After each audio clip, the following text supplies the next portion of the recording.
Delok aku wuduh. Ora apa-apa ning dhuwur ra ketoke. Ora ketok apa? Ya ketok. Ndase gede.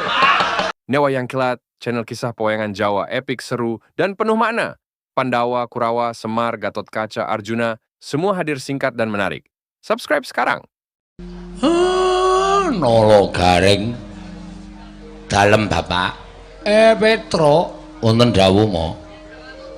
Bagong, piye Mir?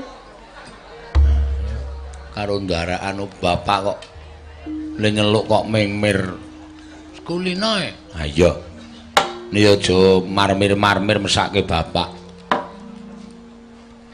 anane kowe tak timbali ngadep iki janjane arep tak jak rembugan bab sing wigati nala garing rembugan apa Pak kaya penting banget wong biasane Bapak niku nek medal sik niku terus titi tundha kakate ngareng Trisundi Winayang Jati ngono ya sak teruse terus mengko tembang pocong terus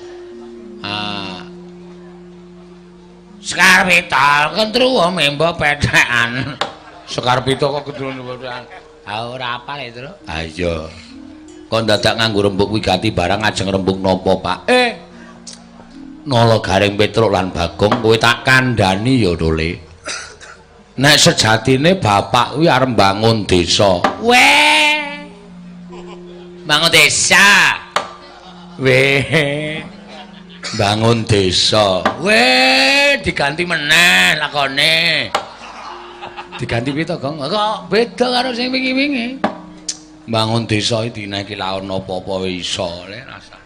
Dadak ribet. Ngono lho, bapak iki kersane arep bangun desa. Bangun desa karang kadempel supaya kawulane luwih becik, luwih rukun, luwih tentrem. Bangun desa ning kene sing tak karepake ora kok aku bangun gedung sing magrong-magrong kuwi ora. Ning aku pengen bangun kamanunggalaning para kawula tetep rukun matsinamatan daya dinayan. Tunggal cipta rasa lan karsane. Wo ngaten to Pak. Iya. Ning saksuwene aku duwe gagasan niki kok ana pralampita. Sing rasane kok ora ngepenakke pikir. Pralampita napa, Pak?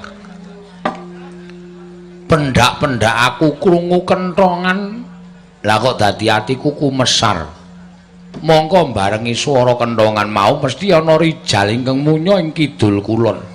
Mongko pralampitane kuwi ya bab sing ora apik. Nang kabeh mau tak gawe tentrem merga tumrap aku nek pancen penjangkaku iki diudanani dening dewa, dewa mesti matedhakake pacoban. Lah, pacoban mau mung aku iso ngliwati apa ora tegese iso nampa apa ora. Nek ora iso nampa tegese gegayuhanku bakal gagar wigar tenantu karya.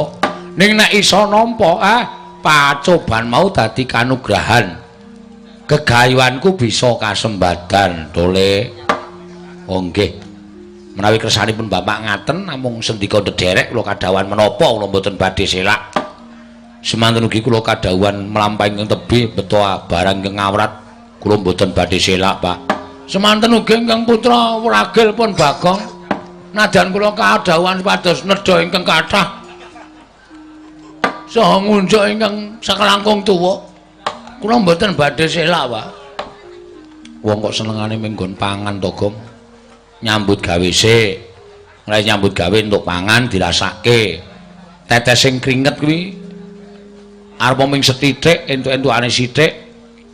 Ning nek dirasake tenanan, wah malah dagingi, malah iso marai sehat. Arep entuk-entukane akeh, nek ora dagingi wis percuma. Ngono ya, Tru? Mula apa sing dikersake bapak ki dhewe mingkari manut. Didhawuhi apa-apa manut. Supaya penjangane bapak kasembadan. Ya mung sing prayitna ngati-ati merga bapak wis paring dawuh entuk sasmita sing ora apik, sing ora becik. Kowe karo aku kudu tanggap sasmita. Nek ana bab-bab sing arep ganggu gawe karo bapak, kowe karo aku kudu wajib mbelani karo bapak. Mestine ngono lho. Ha iya. Merga bapak ki tumpuan harapanku. Ha iya. Bapak ki wong tuwa sing tak sembah-sembah. Heeh. Mula nek nganti Bapak ki engko gegayuane eneng sing ganggu. Wos. Ora ujar ora kaul. Rawe-rawe antas malang-malang bakal tak putung. Ha iya wajib kaya ngono kuwi. Ing rikat lampahing rata tanpa antara Prapteng sukuning argaram kang tumingal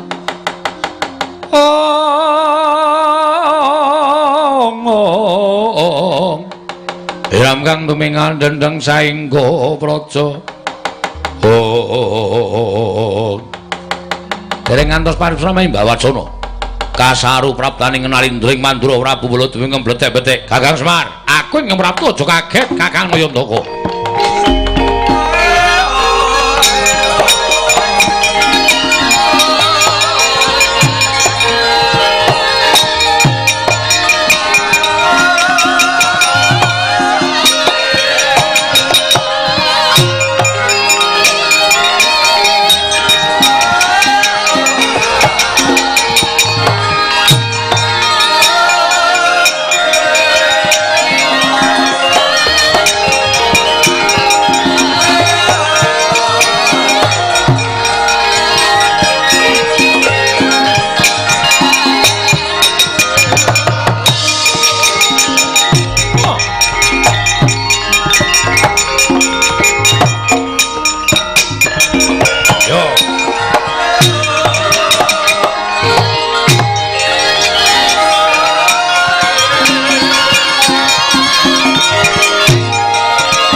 Dewa Narapati duwe nares swara Kresna kalangkung tresnanira marang Dyapanon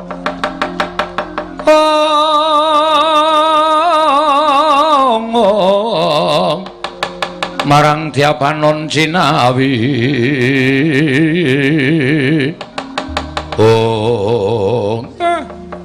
sinuwun Mandura winantu ing karaharjan rawuhipun. Yo, Kakang Semar. Tansah pinaning aning kawidadan ing sambi kula praptaku aku ngaturake salam taklimku katur marang kersaning Kakang Nayantaka. Nggih, kula tampi, Den. Ndara Baladewa bekti kula katur nggih, Den. Yo, Nalagaring tak tampa.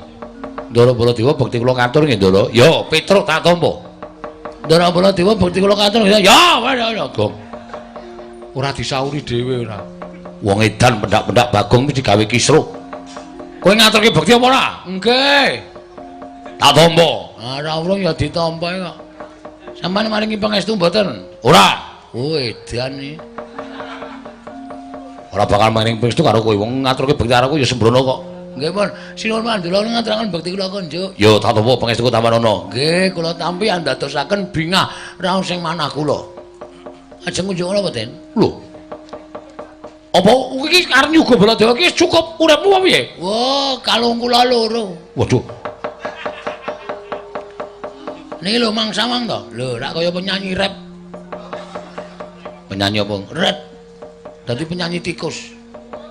Rap iki bahasa Inggrise tikus ya. Heeh. Wonten apa, Gus? Semar. Kula wonten dawuh. Bab ning Karang Kadempel iki bakal ngabarake kabar sing ora becik. Kabar sing ora becik pripun? Ngerti yo. Aku mau tinimbalan denge Prabu Duryudana. Jroning perembakana ning madyaning negara Ngastina mau sing dirembuk tanandha kejamung matine para Pandhawa. Mula aku trima ora melu-melu perkara rembukan ning negara Ngastina mau. Nggih. Mergo aku sak temene ora gathuk, aku ora mathuk yen to para Kurawa tansah ngajab patining para Pandhawa. Nggih lajeng. Lah kok suwe-suwe mremen rembuke para pinisepuh negara Ngastina. Yen to mateni Pandhawa kuwi gampang lakone ning kudu iso mateni Semar. Lah pripun iku hubungane napa ale kula? Kula ora ana sambung rapete kali para Pandhawa. Dianggep yen to Semar kuwi pamomonging para Pandhawa ingkang dadekake Pandhawa kuwi timbul lahir lan batine. Tegese ora iso dikrenah patine. Ora iso digawe cintraka uripe. Lajeng mula nalika semana tumuli aku lunga saka negara ing Ngastina, metu saka natul ing negara ing Ngastina. Barang aku tekan alun-alun tak pikir-pikir entuk aku bali marang negara Mandura. Mesti kowe bakal diancam pati ning nggon Kusata Kurawa, monggo kowe ora tata-tata kowe ora ngerti ento diancam pati ning Kurawa. Mula aku terus mlayu mrene iki. Ing wigati aku ngabarke sarta ngabari marang kowe yen to kowe bakal diancam patine dening Kurawa. Mbok aku dhewe ora ngerti lha kok dadi Semar barang diluputake kuwi karepe piye aku dhewe ora dong. Nggih. Nggih. Lah terus mula kowe tata-tata Semar yen sak mangsa-mangsa iki mengko Kurawa tekan kene mangsa borong sing wigati aku wis ngabari karo kowe. Nggih, matur nuwun Ndara, matur nuwun. Ing rikat lampahing rata tanpantara prapteng sukuning arga kang tumingal.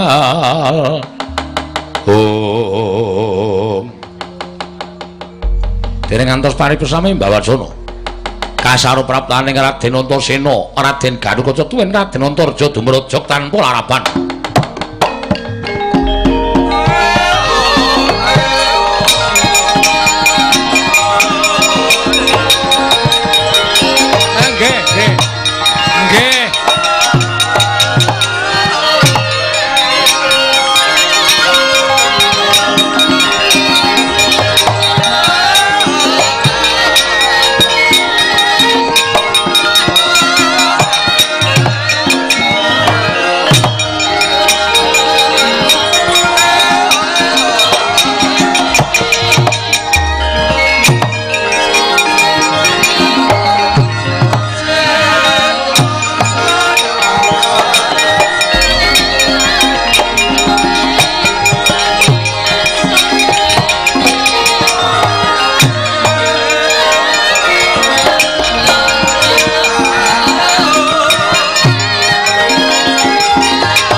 Carian putra lamun kawekasan yeka sanggeni maya wisanggeni Wisnu Pratinta.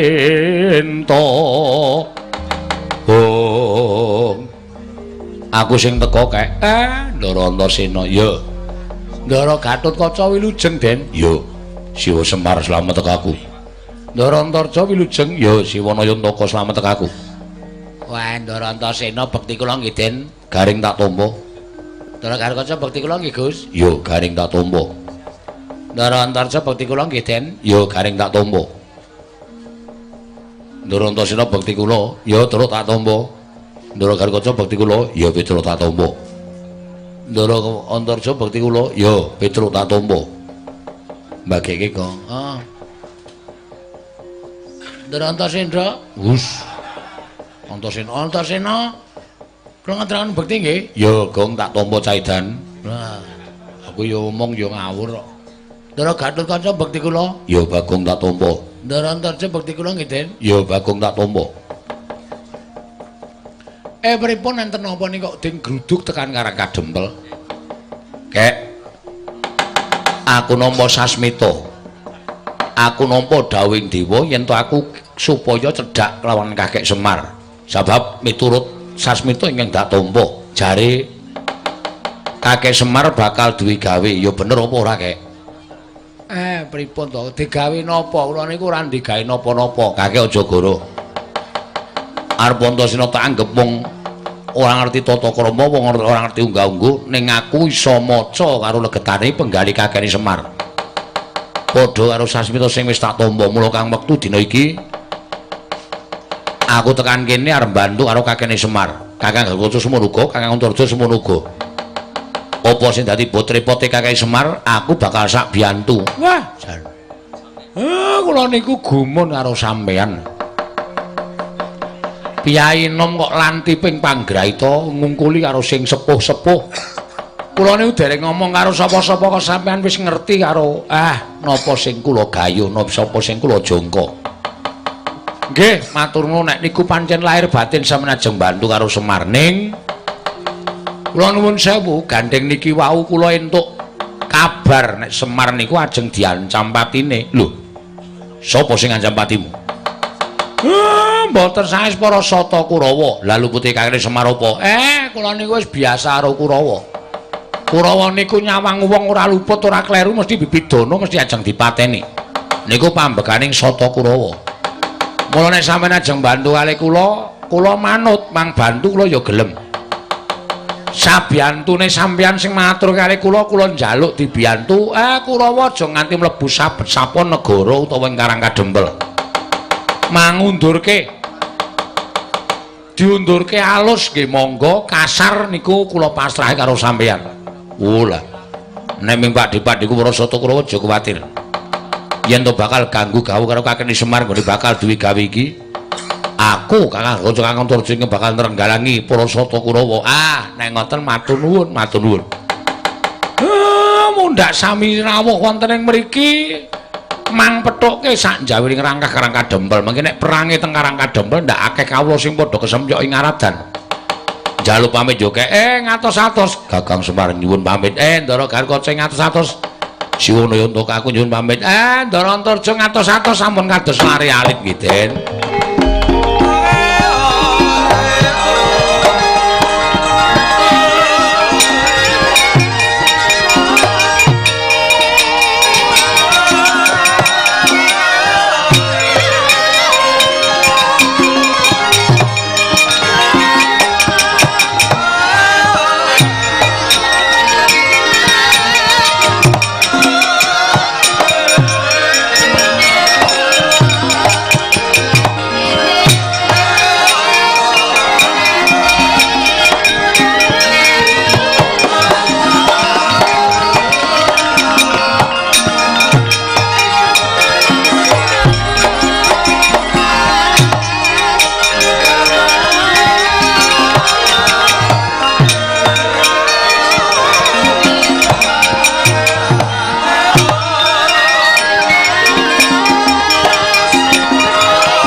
Babak peranggul mungguing ayuda kebabak bawatnya bentar bentar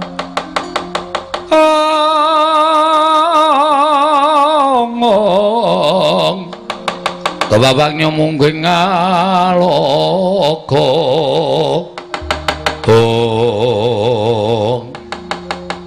Antasena Pakdi Surtayu ya lakon yang Karang Kadempel sowan kakene Semar Pakdi ya ming kepengin tetinju marang Karang Kadempel lha kok dadi Sata Kurawa dampyak lakune arep endi Pakdi pancen nedya bakal ana ing Karang Kadempel wigatine ngembandhawa timbalaning Kanjeng Koko Prabu Ngastina yen para Sata Kurawa ki nen boyong Semar Badranaya upama to Semar ora gelem diboyong marang negara Ngastina Semar bakal dibondo tangane krincung sikile Ewadene isih bondo Semar bakal disampurnake tegese bakal dipateni dening Kurawa Antasena. Ing tan Semar pamoring sukma sinukmaya winaya wing asepi. Sumimpen telenging kalbu pambukaning warana. Oh. Semar ora kleru ora ruput kok dijangka patine. Antasena sing ora entuk, Pakde. Lho. Kaya palangi kareping para sata Kurawa pancen kepara nyata. Yen ngono, aku kudu sing nyingkirke Antasena. Yen aku iso nyingkirke Antasena, kelakon ketemu karo Semar. Ayo, gage.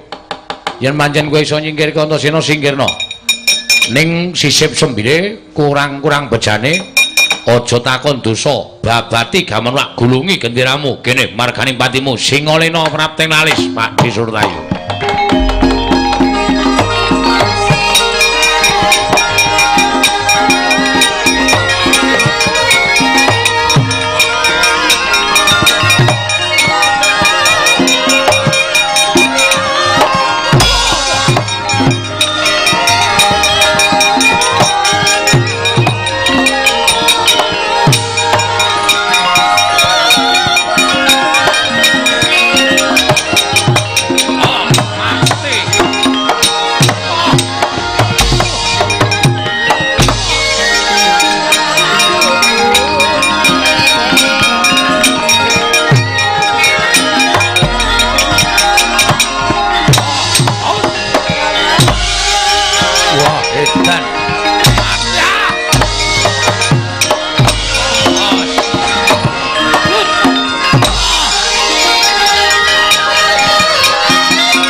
Aja mlayu.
Antasena nggawa sedulur bapamu. Lho, ora basa karo aku Gatotkaca.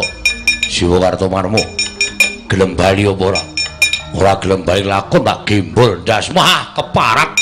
Ora nganggo tata krama karo wong gerang. Bapamu mati dening aku, panggau tak ayoni. Kiai. Mati kowe.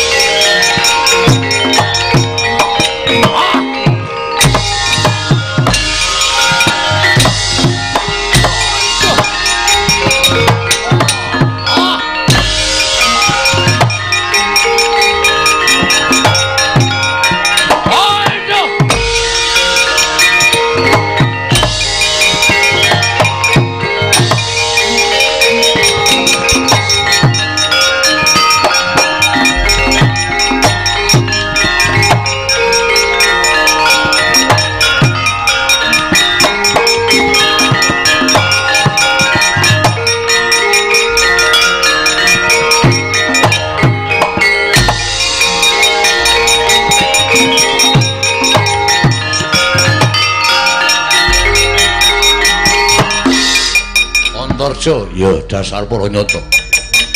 Lakon mati dening aku. Ayo, panggau tak.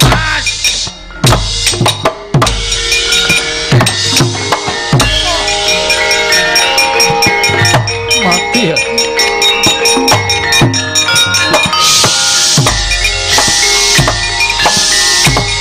Ayo.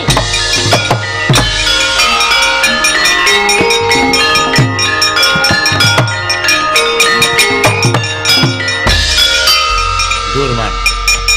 Semar mboten ajeng lakon diboyong nang negara Ngastina sebabe sing tunggu Semar ampuh-ampuh. Sing tunggu sapa? Antasena Gatotkaca Antarja. Kula semanggaken. Man mundur mawon.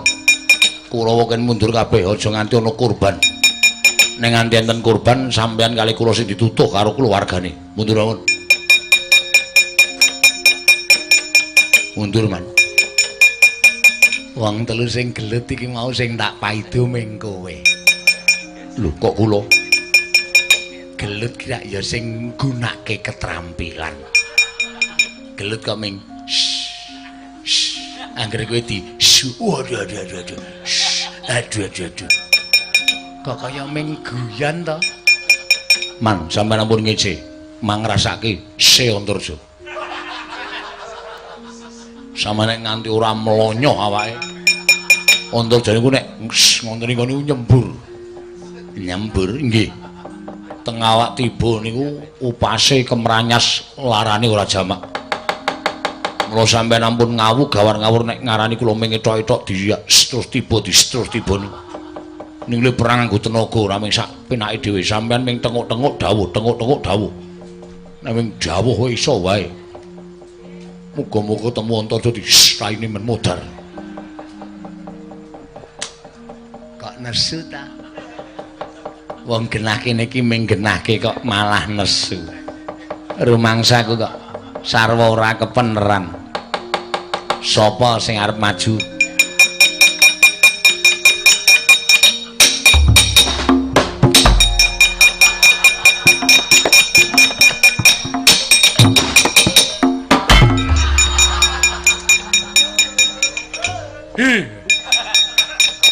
Kecampluk men. Kecampluk dengermu. Mulane wonten wong ajeng maju pulang niku ora celila-celili. Ora ngebabaki dalan iki yang jege capeng kok malah tetenguk-teng liku.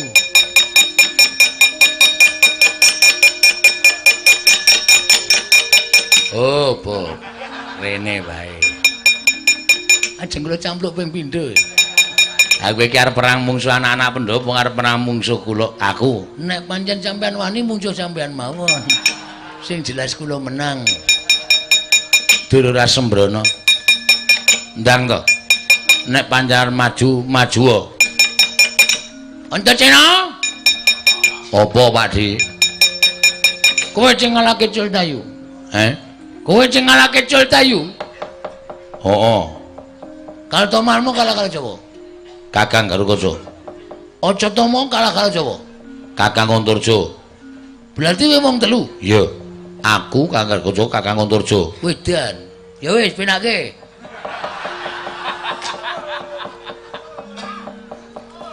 Munggo gawa linggis tak linggis ndase.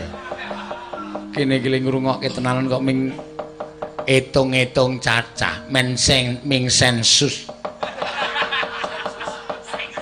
Marahi mangkel tenan. Sapa sing arep maju meneh? Sapa sing arep cari muka?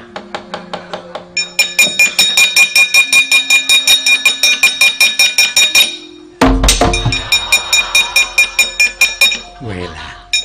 Wis nganggo salto barang.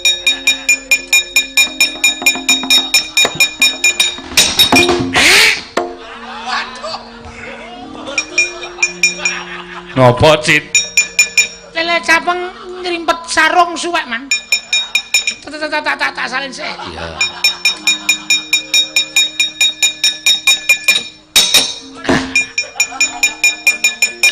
Sarunge sapa kuwi? Gemletek teng mriko. Ndelok. Iki lho. Ana tulisane SNK. Iki nggonku Sengkuni. Tak kampleng kowe. Nyi. Nyi le man. Maju tenan. Mama maju tenan. Mung suwe sapa? Antarja, Gatotkaca, Antasena. Wah. Edan. Ampuh kabeh. Wani ora? Wani. Kira-kira antaraning telu kuwi sing tok pilih sapa? Sae man. Ketemu Antasena kula pateni, ketemu Garkaca kula pateni, ketemu Antarja kula pateni. Nek ketemu telu-telune kula sing mati. Pas ta? Wis kek menyang. Nun, Kek menyang. Sumbar sik. Sumbar. Tumbar nggo ngeceri mripat niku. Ora emosi, Man. Niki lho serban lho, Man. Kula serban iki. Waduh, Pak Iraimu nek. Sik, Man, sik. Ngapa? Ana semut mampir ning mata bambangan ing uyuh. Ah iya. Peperih. Ah iya. Antasena, Gatotkaca, Antarja. Pak D Citraksi. Dasar kepara nyata.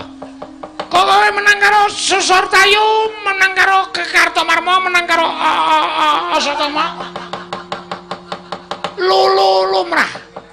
Neneng iki gembonge Kurawa. Iki pen Tak ajar anggere kleru tak ajar kowe. Iki pentrolane Kurawa. Wis tau mama mateni kucing telu. Cit, Non, mbok kek mangkat jelih aku weruh lek ngomong. wong nantang kok dipenging.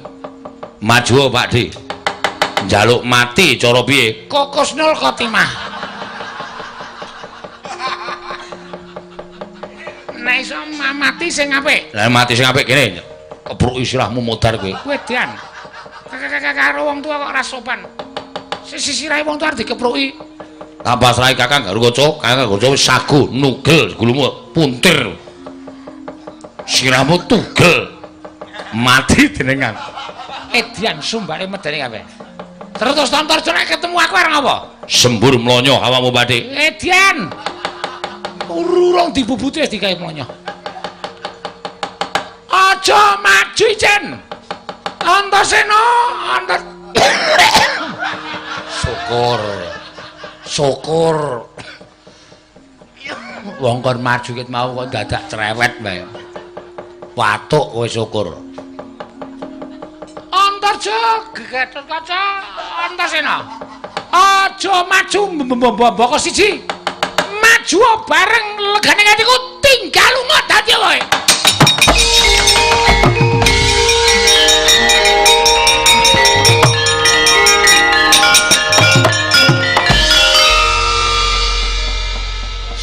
Asu. Mangkel aku. Lek ngenteni iki tenanan bareng nantang kok minggat. Awe gumun karo Kurawa ya. Rumangsaku ya kadang kala sok gawe seneng, kadang kala sok gawe mangkel. Lek kowe arep menyikapi iki kepiye? Nganti bingung. Kae malah indak-indik.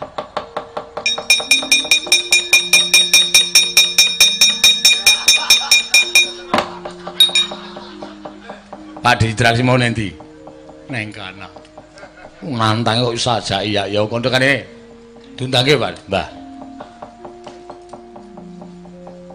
Cit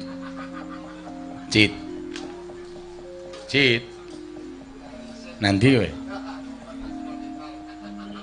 Satria kok ndekem neng kandang pitik ki ngapa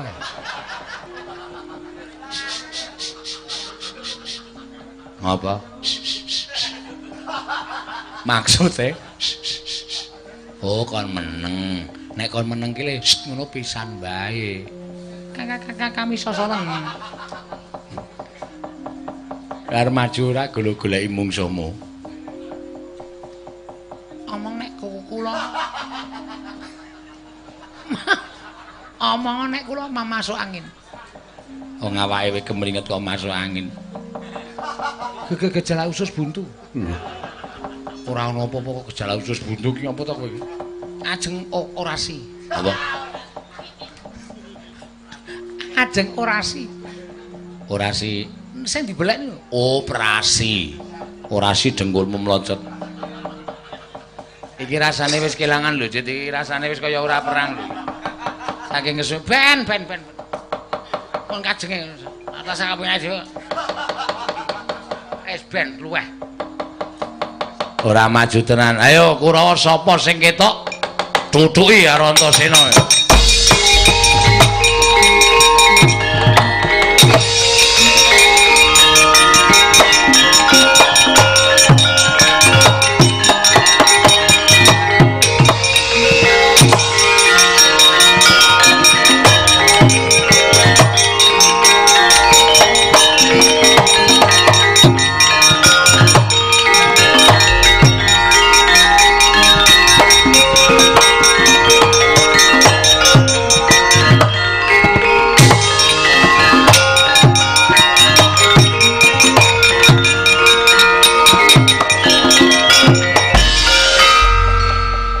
Wonten Kakang Semar wonten dawuh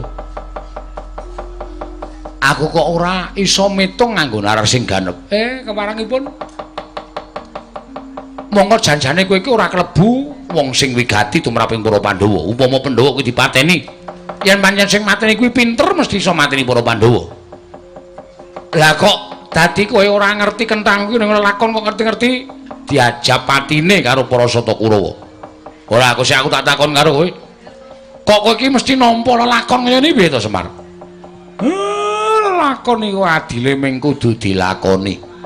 Mongko sing gariske lelakon ning jagat iki para dewa. Apa kowe ora kepengin gugat ning kayangan? Apa ora kepengin sowan ning kayangan kowe takon karo Bathara Guru? Apa to sababe lha kok dadi kowe arep dipateni Kurawa iki janjane perkarane apa? Mongko kowe ora ngerti lelakon iki ora ngerti kahanan iki. Kowe ora kudu mati merga Pandhawa dijangka patine dening para Sata Kurawa. Mula tak jaluk kanthi banget Semar kowe gugat ning kayangan takono para dewa. Kowe iki wong ora salah kok diluputi karepe piye?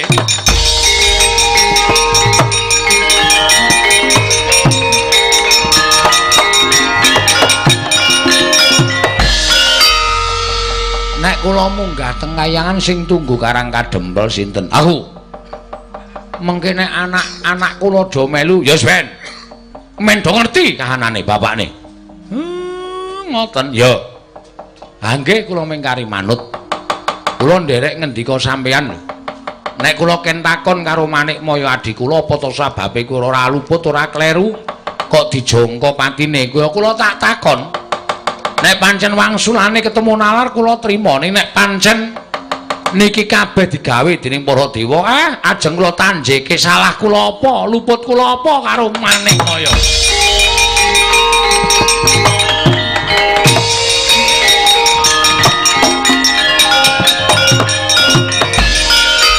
Bapak teng pundi Den? Semar teng pundi to? Semar nang ndi? Boso, anu Semar teng pundi? Bapakmu Semar munggah. Lho, padahal bijine elek lho terus ya. Ora munggah kelas ki ora. Ha piye? Munggah ning kayangan. Munggah ning kayangan kersane Ndara Baladewa. Oh. Sebabe pancen bapakmu takon munggah ning kayangan takon gugat lan para dewa. Bener apa ora? Lho, masalahe napa kok kon bener apa ora iki? Bapakmu ora ngerti apa-apa, kok dijangka patine karo Sata Kurawa. Pokoke nganti iki mau ora ana anak-anak Pandhawa, Antasena, Gatotkaca, Antarja, mesti wae ora ana sing iso nrenggalangi kidane para Sata Kurawa. Nek kowe wong telu wae kekuatanmu sepira mungsa Kurawa? Bapakmu mesti mati. Ya toh? Nek bapakmu mati terus lupute apa? Klerune apa? Sing kepengin patine bapakmu iki janjane sapa? Kurawa apa liyane? Mula bapakmu takon gugat ning kayangan.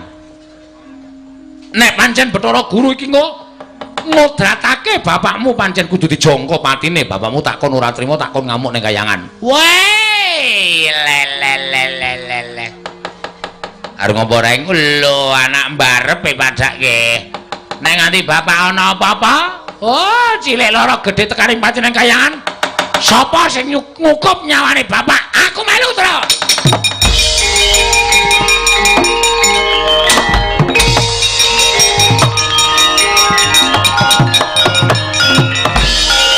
Mati maju kok. Arep nggo pancatan dasku ta. Lah nek munggane kayangane bapak ra wis tau omong lho. Kowe do iso mabur nek mancati sirahe dulur-dulure. Garing mamak ceplek 12. Kene to? Sik ora masalah, ora. Aku engko terus arep mancat sapa, ayo. Lah tenan aku kari dhewe ning donya. Iki nggo ngopo? Kualat kuwi ratu Rawani aku. Bojomu dundang. Bojomu dundang pancat meniso mencolot tekan kayangan. Ngono ya? Heeh. Tariam. Wonten dawuh, Mas. Edian. Bojomu nemu banget ya, Gong. Apangane dedake? Apangane dedak dengkulmu ora padake apa ora? Guys, ya. Ngusul bapak nek tak susul ndak tuman bae. Ngono, aku mau ya nusul aja kuwate.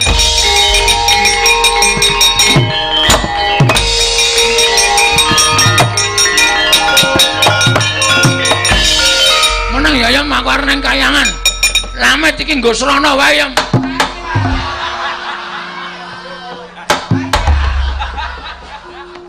Kok ora iso munggah ta Yam? Kersane ajeng mancat apa? Sirahmu. Niki sene sirah. Padha karo sirahmu. Gedene padha. Kowe iso nek dinahi wit. Sape arek umpul gede apa diserang. Wis kudu padha. Senengane kok kaya koten ora wis. Ora usah. Cerewet wis. Kene rada dingkluk. Nggih. Ujian. Wah. Oh, jero banget to, Yem. Dalem beli. 3 meter setengah. Dalem. Pun gabon. Ya, truk tak susah truk.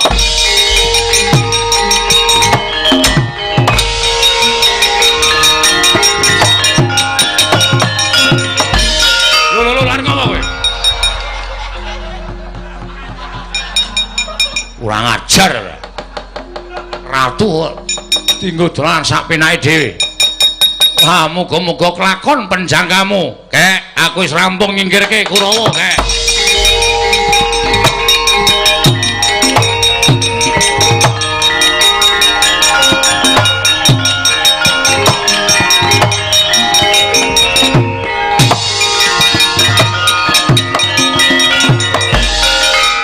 Antasena.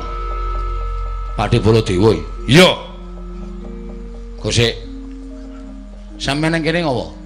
Lho, aku rene sowan Kakang Semar. Lah saiki Kakang Semar endi? Anu apa jenenge? Aku ora weruh. Sampeyan mulih rene bareng karo Kurawa to? Ora. Ayo ngaku. Ngaku sampeyan.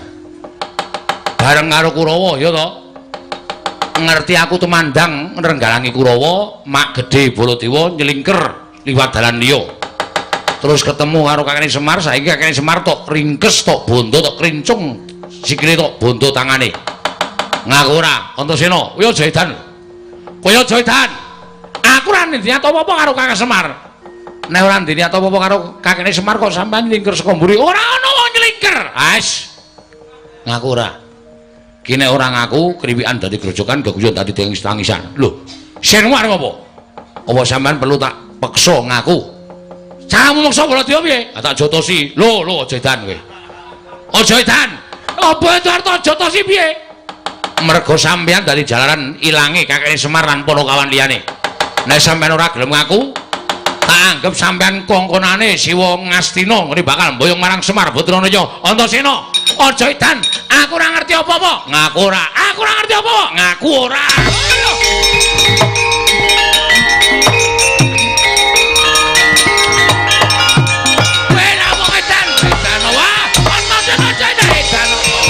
Aku ora.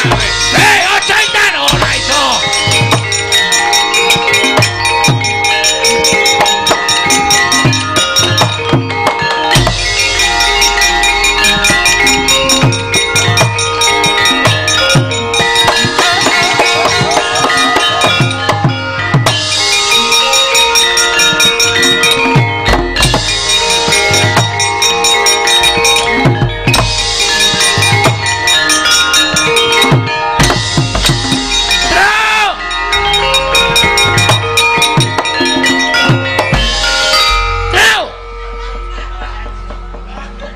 Tatap uwete.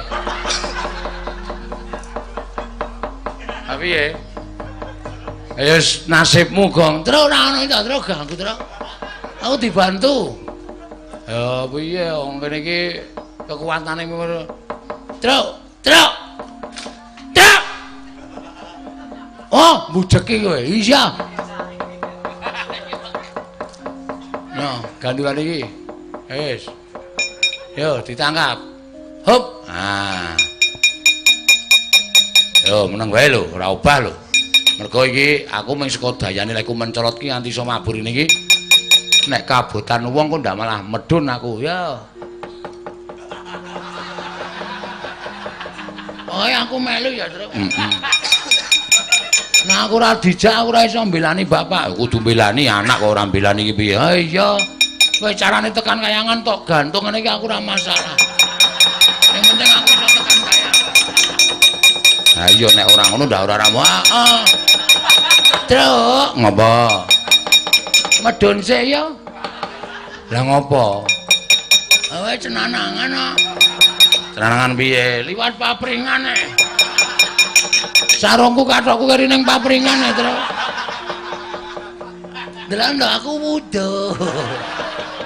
Ora apa-apa ning dhuwur ra ketoke. Ora ketok apa? Ya ketok.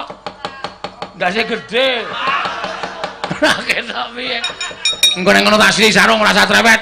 Ndak selak ketinggalan bapak. Oh ya.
Kebabak pranggul mungguing ayuda kebabak bawatnya bentar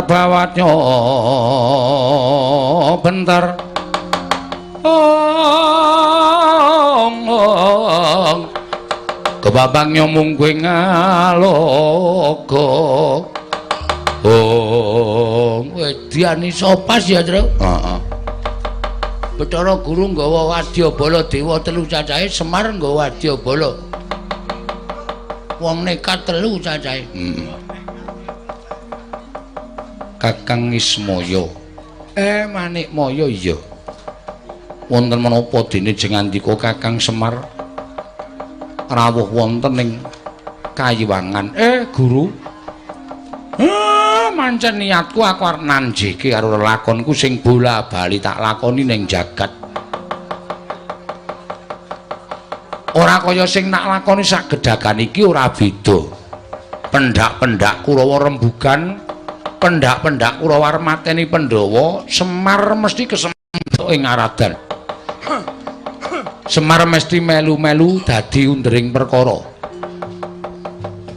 Tegese Semar ora kleru, ora luput melu arti jangka patine iki janjane aku tak takon.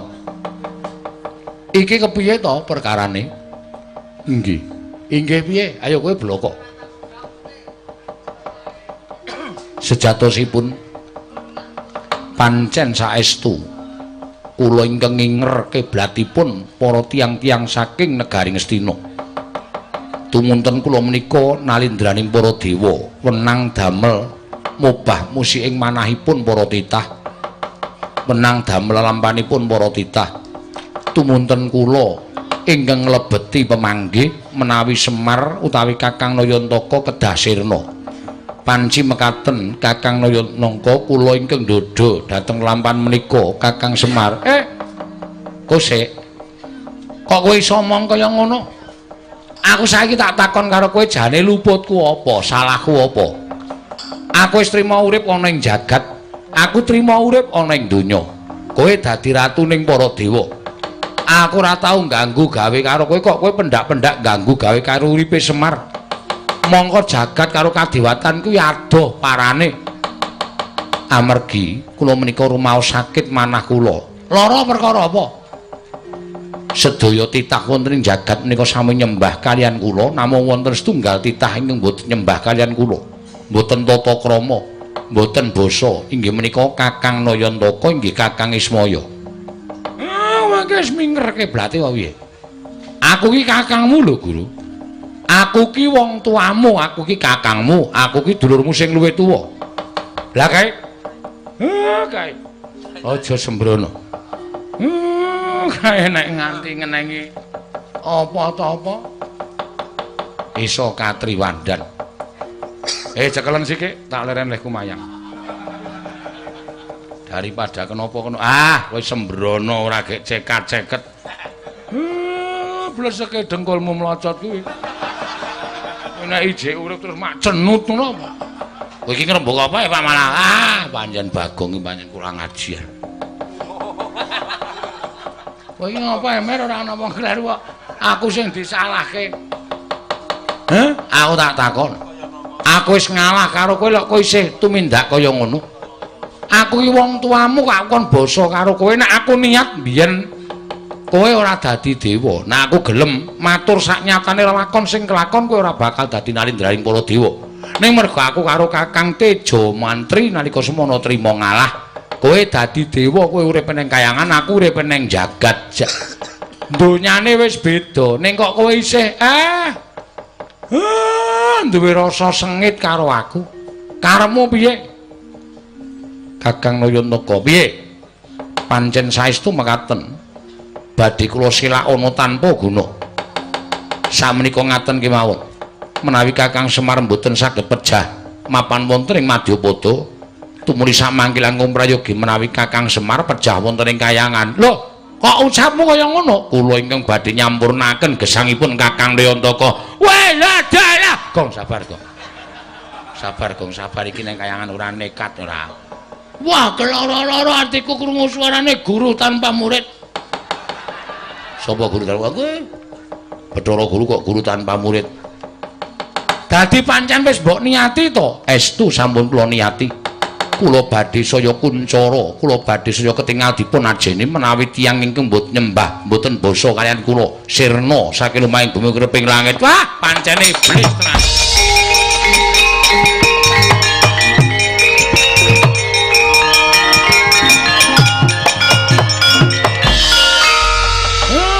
Pancen wis ora kena disewawa. Pancen kowe pancen nek lagi kepanjingan jiwane iblis ora mantra-mantra sipating dewa. Ning kaya pancen kowe ora pantes dadi dewa. Nek kowe pancen niat arep mateni karo Semar, nyampurnake Semar, ayo. Rupak wani jembar wani kula ingkang badhe wantun dhateng Kyai Semar. Pancen setan kowe.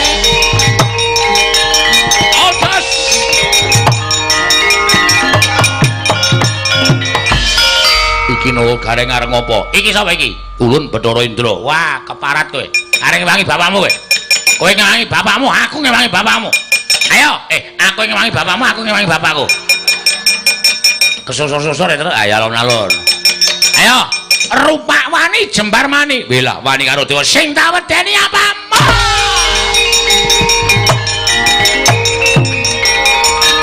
Stop. Sapa iki? Bathara Brahma. Weh lah, nyilih rek terus. Lho. Nyilih rek kuwi dewaning geni to? Heeh. Nek pancen dewa-dewa ring mbane Bathara Guru, aku sing ora nrimake tan trimane Petruk kandung bolong obrak-abrik kayangan.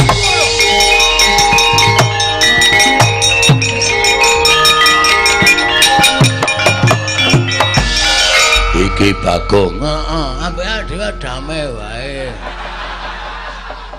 Damai piye nasa gelut. Wah, wis dadi gelut rame kok damai. Aku dewaning pepati, ngono aku tak jabut nyawaku. Ora malah rekoso aku. Nek aku mati piye yo? Bojoku anakku piye? Iya, iya. Gunane apa gelut ta? Mbak Rukun. Ning pukulun Bathara Guru wis gelut karo bapakmu Semar, apa awake dhewe ora gelut? Ning janji piye? Ora entuk jabut nyawa lho. Oke aku kalah nek kowe jabut nyawa. Aku ora iso njabut apa-apa e. Ngene wae. Entuk njabut ning liyane nyawa. Yo. Ayo wani ae. Aku ngerti kowe ngarep njabut jenggotku ta kowe. Heeh, kemlawer e. Wis liyane jenggot yo. Wah, sak gegem yo. Ora kaya tomat. Tomat dengkulmu melocot kuwi. Piye sida gelut ora? Oh, kowe ora bali saka kayangan. Aku tak pateni wae. Weh, lah pati kok diame-ame. Ya omah dipati. Mungsuh Bagong entuk mungsuh tenan. Wae gaglak lima, gaglak segamu. Ana ora? Ora ana sanane. Aku apa-apa doyan.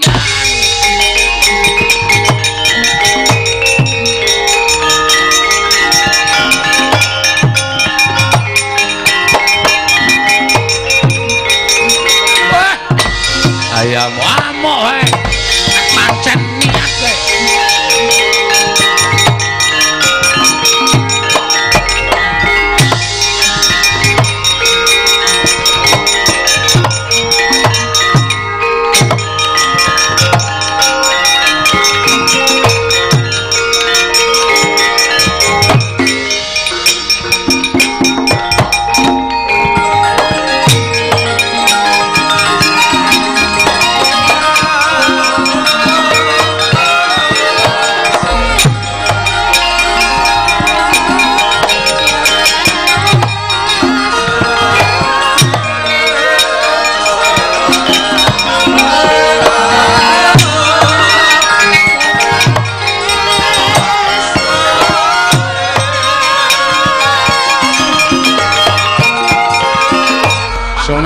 Ngomong kuwi digatekke kok. Aku ora jelas e. Aku mau ngomong apa? Ngomong apa ta? Baigon. Wah, wis tak gaweke wadah idu. Krunguku paidon.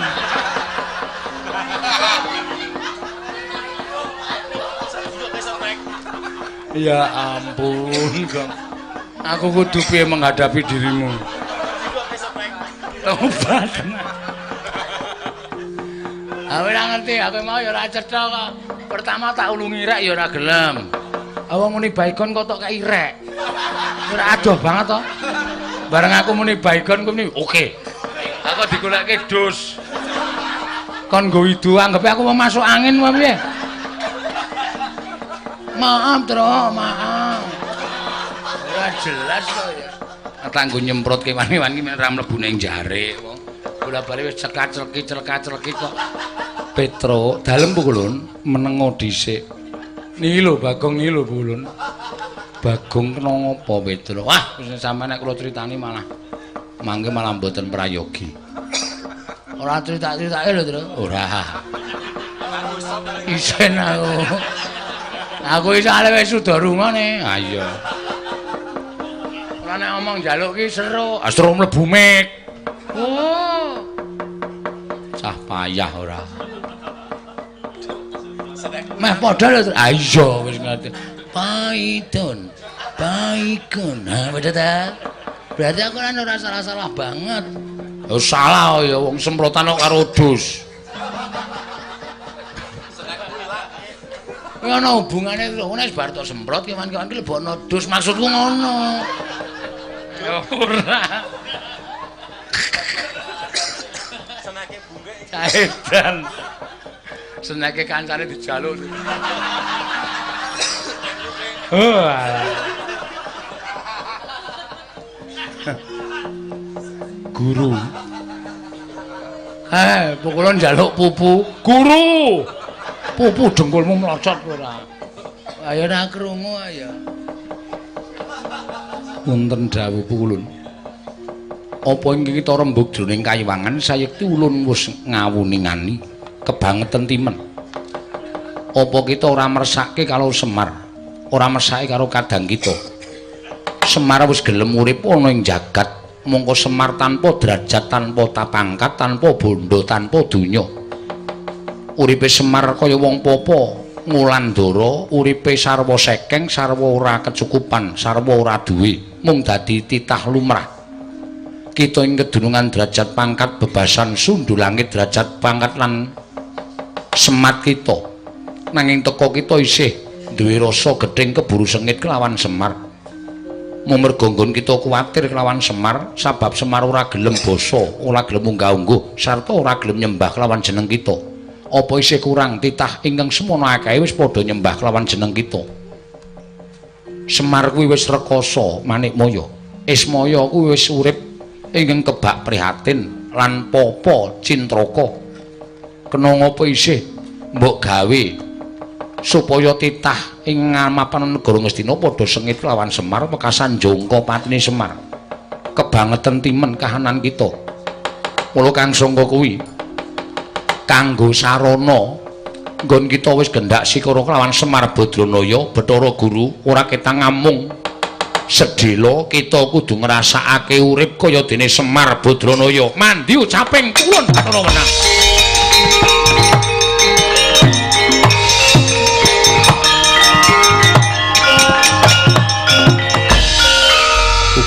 Kula nyuwun kawelasan sampun kados mekaten. Weh, Semar ana loro, Tru. Sing asli sing endi? Kae cetha sing mburi-mburine Bathara Pukulun Sang Hyang Bathara. Sapa kae, Tru? Pukulun Bathara Paut. Paut dengkulmu.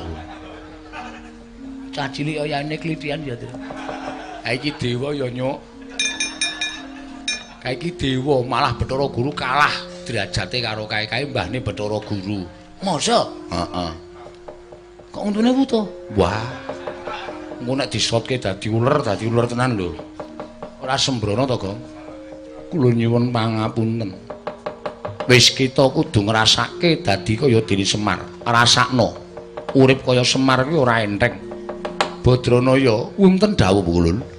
Ayo, kita ora ketang sedhela dadi dewaning para dewa mapan ana ing kayiwangan. Sak tutuk kita nggon kita mapan ana ing kayiwangan Suraya.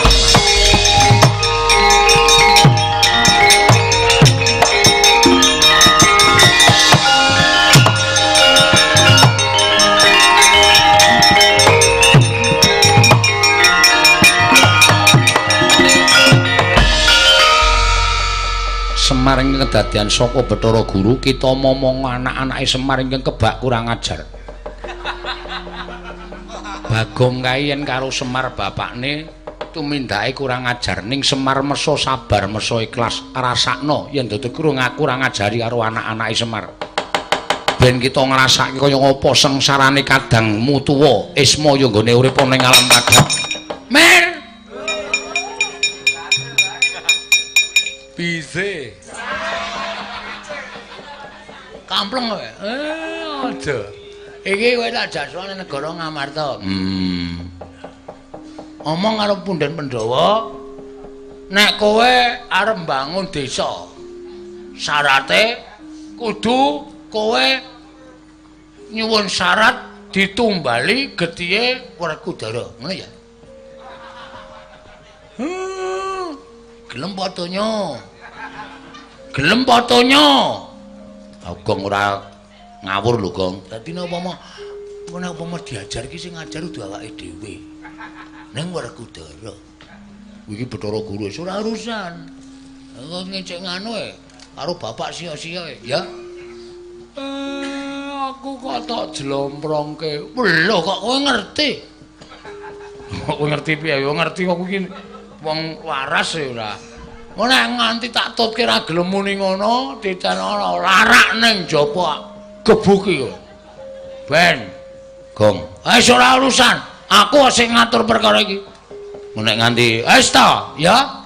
Sago ora. Aku piye, Gajul? Gajul, ya sago. Nah, beres iki anggere ngapusi titenono ajar dhewe kowe. Janing yaning kaloka kaki langit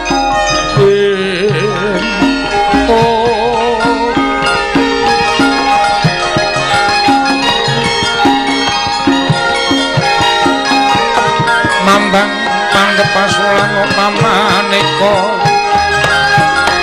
lintang toya kusuma yana sumawur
miat langening kalang wanaglar pandaan muncar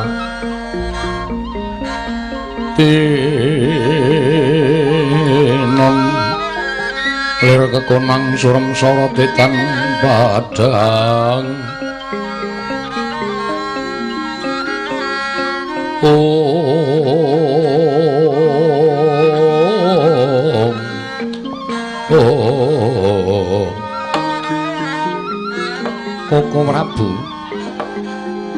Koko Prabu Sri Bathara Kresna iku wonten timbalan Yayi. Estunipun anggen paduka kula aturi rawuh wonten negari Ngamarta. Ingkang rayi menggaliaken perkawis Kakang Semar Badrana ingkang sampun sawetawis boten sowan wonten negari Ngamarta. Koko Prabu menapa Yayi Janaka boten nanjihaken kelawan Kakang Semar? Menapa to sababipun dene Kakang Nayantaka mboten kepareng sowan wonten negari Ngamarta? Koko Prabu dereng pikantuk dawuh saking Koko Prabu Ngamarta.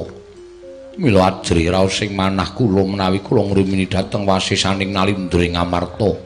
Inggih menika Koko Prabu Puntadewa. Werkudara apa ya ora nanjihake? Ora jeneng aku rupa-rupa gedhang. Nanging aku uga ora beda karo Janaka.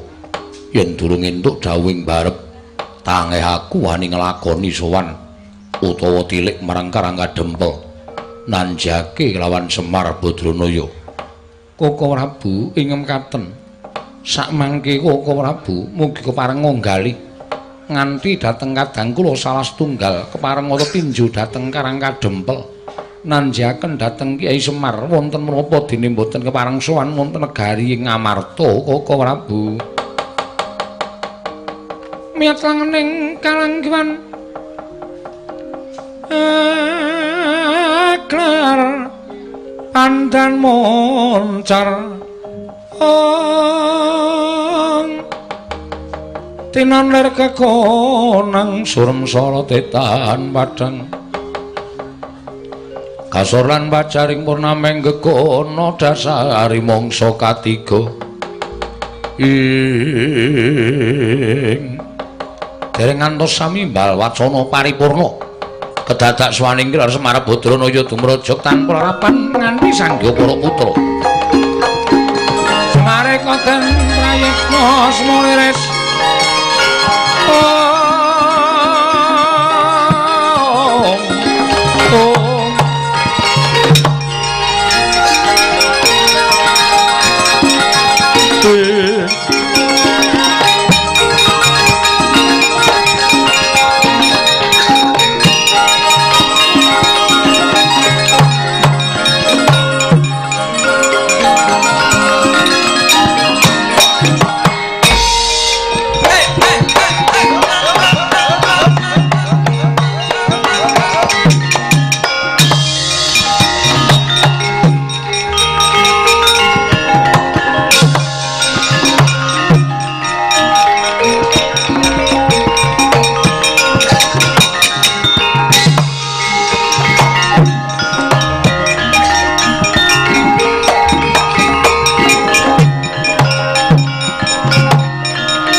koden prayitna semurire seka balik tetiyane gandayane trisanya purnama sasi ing Koko Prabu nembe dados raosen teka menika Kakang Semar sampun sowan Kakang Nayantaka padha arja sapraptanira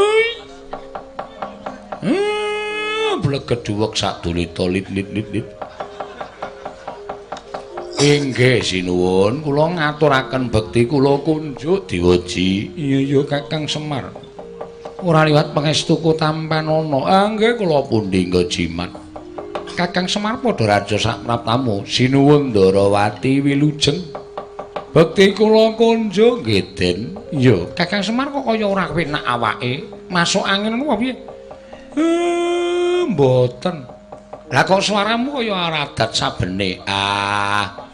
Pancen kados ngaten sinuwun. Kakang Semar Padhararja. Sinuwun anu sapa anu Ndara Janaka Wilujeng. Dipol Padhararja sak praptamu. Ndara Werkudara kula ngaturaken bekti kula kunjuk. Ya tak tampa. Apa to sababe dene Kakang Nayantaka musawetara wektu rasuwan marang Praja Ngamarta? Yen to pancen ana piranganing Pandhawa ingkang gawe kogel kagelan atimu, Kakang Semar. Samengko Kakang Nayantaka ndak aturi paring dawuh yen Kakang Semar darbi panjaluk mopo Kakang Semar? Nuwun sewu, kula niku suwe mboten sowan menika merga nembe ngrancang. Ngrancang apa Kyai Semar? Anggen kula bangun desa. Margi kula kepengin bangun desa Karangkadempel mboten kok bangun wangunan sing apik mboten. Nanging kula kepengin bangun karukunan katentreman sing mapan enten Karangkadempel. Ning jebul syarat sranane kok angel, kok abot nek mboten kula aturke niki mboten ajeng kelakon. Ning nek kula aturke kok damel sakit penggalipun Pandhawa sewiji-wiji. Syarat sranane apa Kakang Semar maragake matur marang panjenengan ingsun?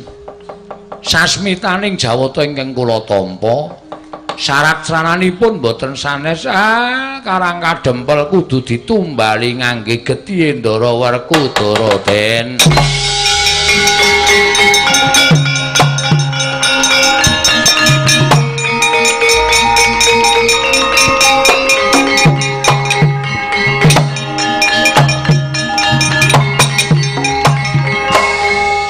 pancen wis ora kena dikandhani kok. Aku ora iso mara kowe to, Pak, ora sok wani matur kaya ngono. Engko kowe iki ngrekoso nek kowe wani matur kaya ngono. Ha ning ngayal ya, Reng. Ha apa? Atonyo ndasmu lho, Reng. Ora kompak babar blas. Wah, aku ya krungu dhewe kok ya, Gong. Wah, jan kuwi Ndara Werkudara wis jumeneng ning ngarepmu kuwi, Mir. Omong sisan. Piye Ndara Werkudara ikhlas apa ora? Pripun, Den? Ikhlas napa mboten? Sampeyan dadi srana kesembadan gegawean kula mbangun desa. Dipol. Ing mestine aku ngajeni karo kowe. Ing mestine aku nyembah karo kowe yen perlu upama kowe dudu drajating wong loro saudon telu saurupan. Merga nggonmu wis ngomong marang para Pandhawa. Nanging apa ya pantes kowe ngucap kaya mengkono. Yen ngono cetha yen to kowe jatine ora tresna karo para Pandhawa. Ora tresna karo Werkudara. Wah, mek perkara bangun desa wae kowe dadak gawe pepati. Kowe dadak nganggo syarat srana sing gawe kapitunaning Werkudara. Piye Bagong? Mengkari gelem apa ora ngono? Mengkari gelem apa ora? Nek ora gelem Taruda paripeksa. Nek ora gelem taruda paripeksa. Wah, Dipol.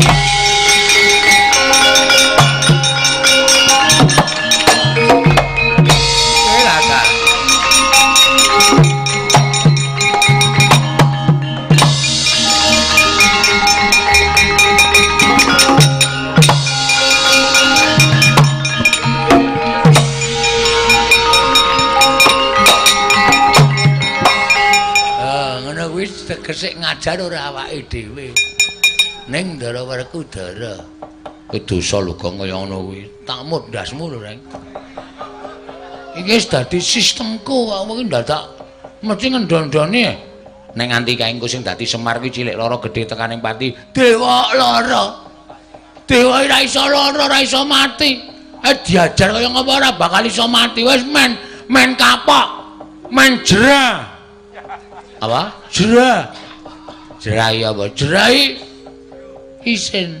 Wah, payah jerai kapok. Heeh. Men ora mbeda karo uripe bapak ning alam padang, Rek.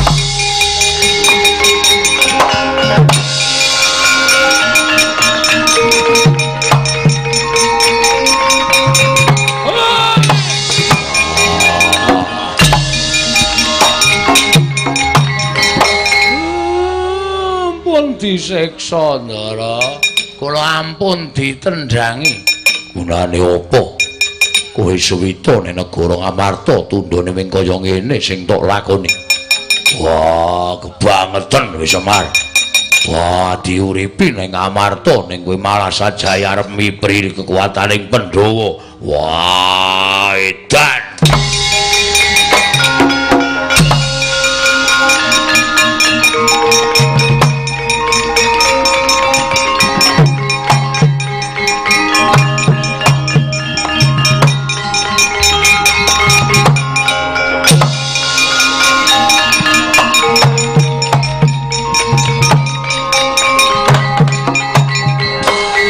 Sik iki kok gawe gumun to?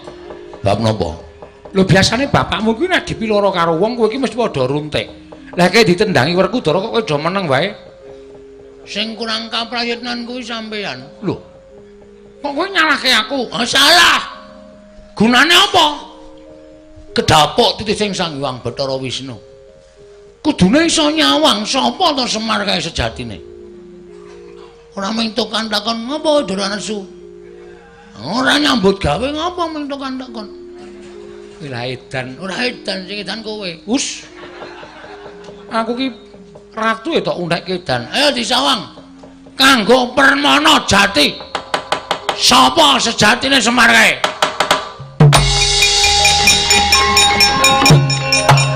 Kowe ra dalah.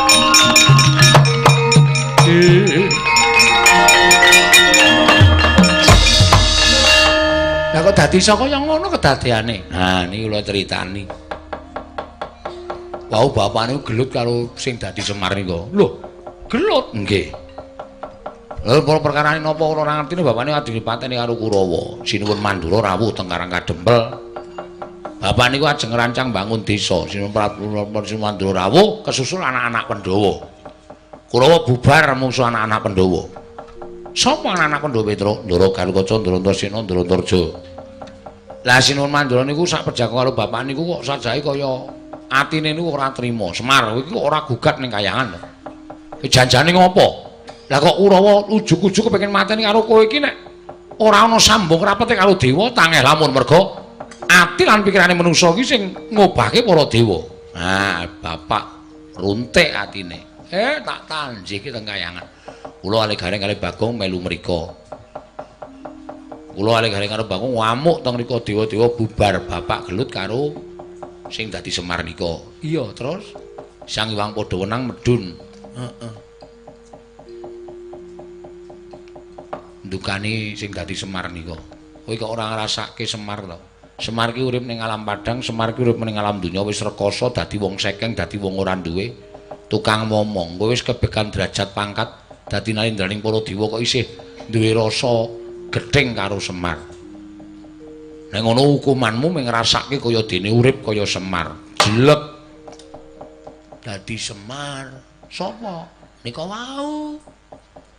Lah terus Bathara Wenang wis Bagong Petra Gareng mangsa bara nggonmu Murba Masesa. Semar iki tak unggahke ning kayangan. Ben Semar ngrasake dadi dewaning para dewa. Sing dadi Semar kae mung ngrasake dadi Semar. Wong ngono, heeh. Anu iya, anu nggih.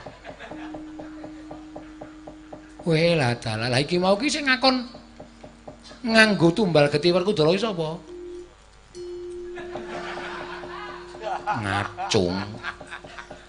Lah kok isa-isane nglakoni mbangane tangan kula sing ngajar Semar? Lho ora mentala wong wujude Semar. Ora ketang jerone du Semar. Ben diajar Ndara Werkudara. Kae engko nek nganti kena apa-apa piye? Mboten mungkin niku dewa sing dadi. Ora apa-apa, diantem ae mung lara dela mari, lara dela mari.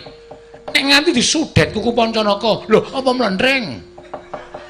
Kok apa mlendring kok disudet? Ora bakal terdas. Pun ta sampean pitados kalih kula ning ra tawat-tawati ndak geger kanane, Bagong.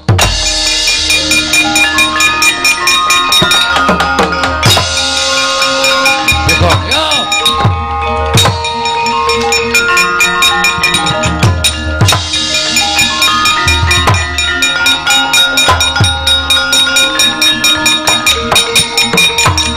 Kowe aja edan Antasena. Sedalan-dalan aku kok jotosi, sedalan-dalan aku tak tabohi karepe piye?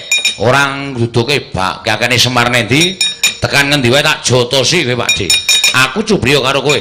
Kowe melu dadi kongkonane Siwa Ngastina supaya mbondo karo Semar. Ora, aku ora ngopo. Sapa? Antasena jajan, aku ki wong tuwa. Sapa apa?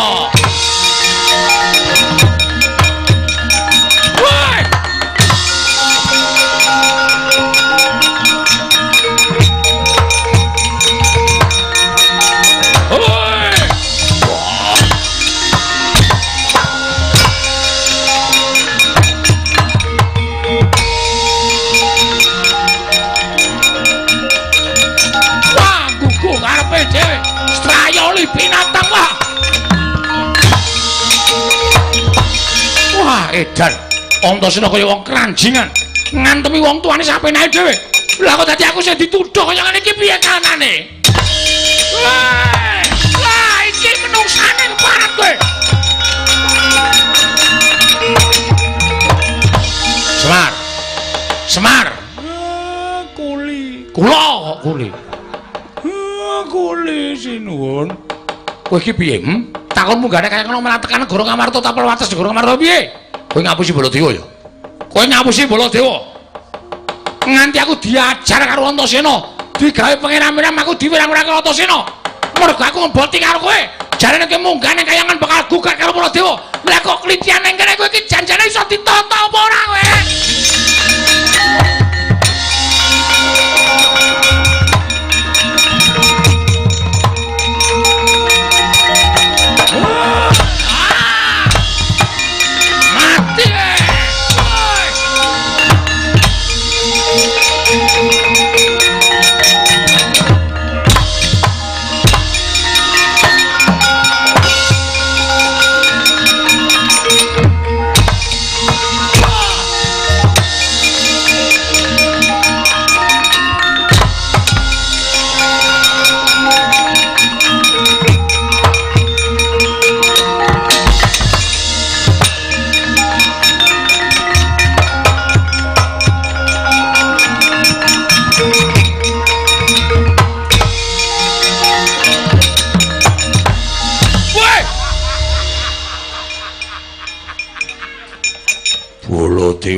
Baladewa. Wah, ngopo melu ngajar Semar? Menungso lah tatanan manut maring jajaran iblis. Wong tuwa ora iso dicekeli Gunemane. Jare kowe iki tekan kayangan. Kowe mau ditemu karo kedepel karo aku, lah kok dadi kowe tekan negara Ngamarta. Kowe ngapusi karo aku.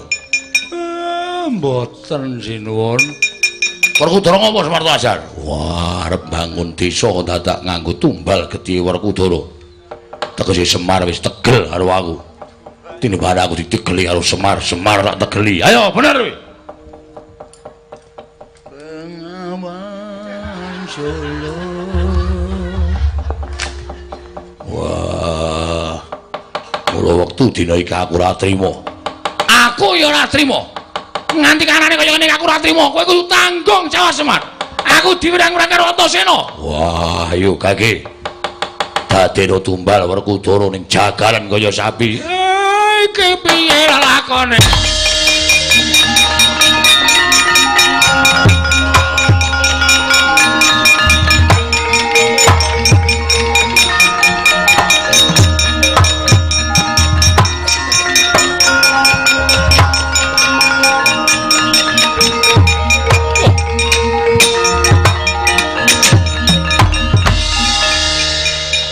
Baladewa, iya wonten dawuh ulun.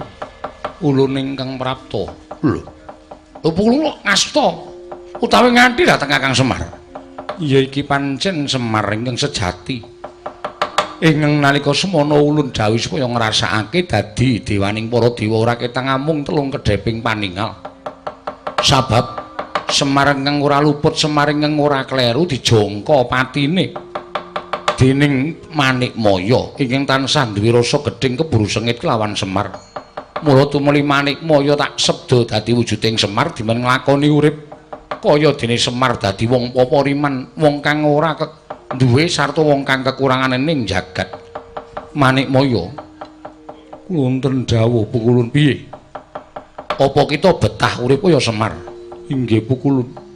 Kula nyuwun pangapunten ingkang sakalangkung kathah. Kita nyuwun pangapura kelawan kadang kita ya kuwi Sismaya. Kanthi kita nyuwun pangapura ingkang kanthi tulus. Sayekti kita bakal mbabar sejatining wujud ingkang sejati. Kakang Ismaya kula nyuwun pangapunten. Sepinten kalepatan kula diagung pangaksami, kula mboten badhe nggendak sikara. Kuwi badhe mboten jangka dhateng kapitunanipun Kakang Ismaya wiwit dinten menika ngantos sakterusipun Kakang Ismaya. Aku ki mesti menehi pangapura karo wong sing rumangsa salah kok. Manikmaya.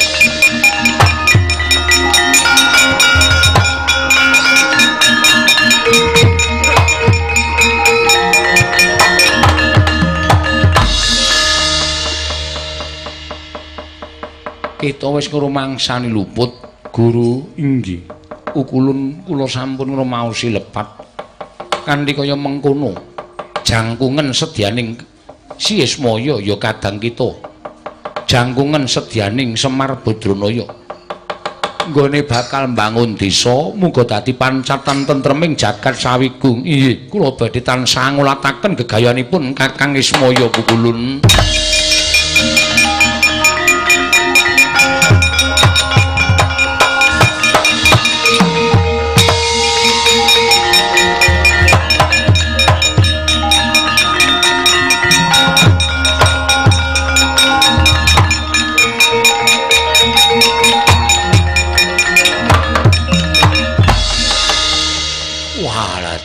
Kok dadi lakone kok ting kremit ora karu-karuan.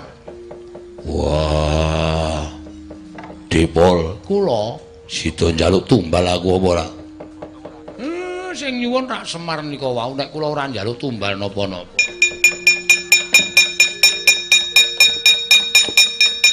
Kowe ngerti sopan ora? Piyayi lungguh dhuwur. Tak ajar kowe. Cah picak mripate. Weh. Iki Bathara Guru to?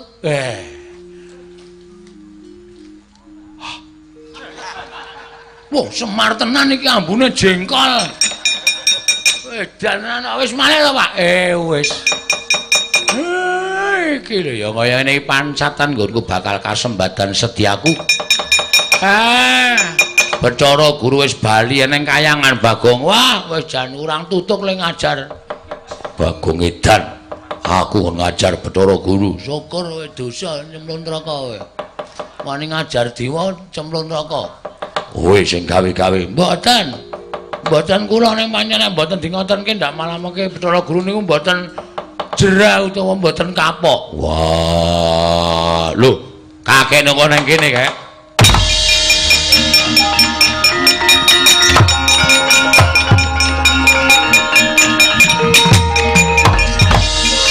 Kakene Semar Jayar mbangun desa kok malah nang kene. Weh, saiki iki delon kuwi.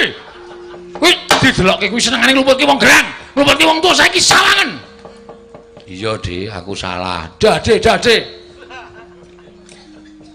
Saware dalah. Aku nyuwun ngapura. Ngopo Antasena? Pakde tak jotosi. Mergane tak kira nek ngrangket kakekne Semar. Turun dalan tak antemi tak taboki nganti gila. Wah, caidan. Wah, sesuk meneh ora waton. Ya nyuwun ngapura Pak, ora ngerti kok.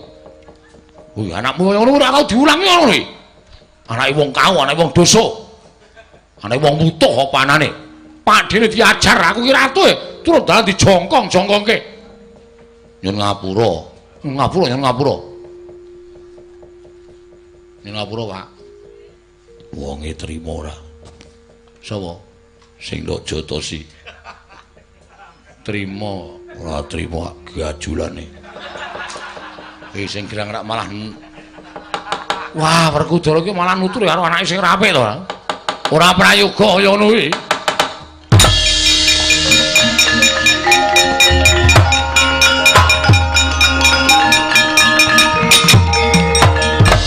Kakang Semar kula. Yai Darmaji nanjake Kakang Semar nggone ora sowan. Merga kula pengin bangun desa. Lho, pengin bangun desa nggih. Pengin bangun katentreman, pengin bangun karukunan wonten ing Karang Kadempel. Ula dalah. Yen ngono kuwi apik, kuwi becik. Nek pancen gayan kula becik apik nggih, awi mboten ketang namung sedhela lenggah teng Karang Kadempel. Men muwi sengkut gumreguting para kawula nggone gesang tentrem wonten ing Karang Kadempel. Werkudara kahanan resik ana Kaka Prabu Swami wonten Karang Kadempel. Yo, ayo Semar tak jangkung apa gegayuhanmu Semar?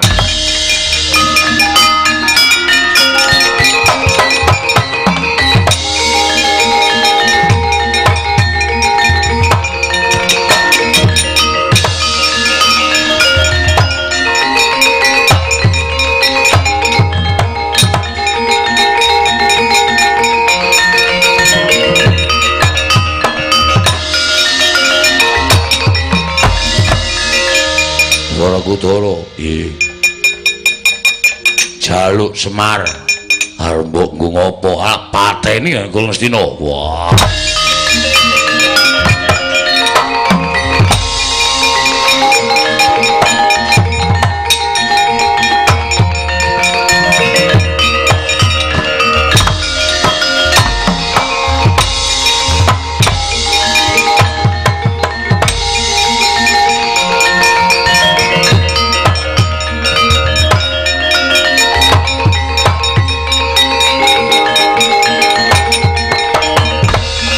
Arsa madangi jagato ngomong sapucaking wukir marebak bangsa mirat keneng soroting surya mega lan gunung